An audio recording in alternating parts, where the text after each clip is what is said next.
Okay, so video test. Video test tayo mga kabibi rider. Hindi ko maisip kung bakit na-corrupt yung footage ko ng night at saka yung kaninang pauwi ako. So, i-test lang muna natin then upload ko. 4K 60 FPS.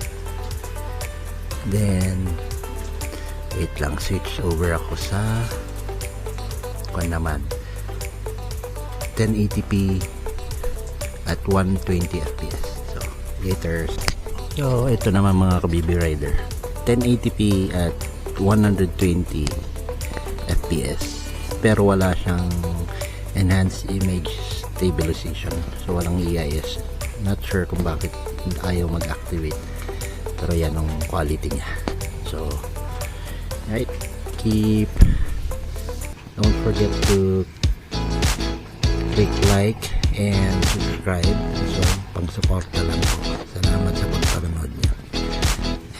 Happy afternoon.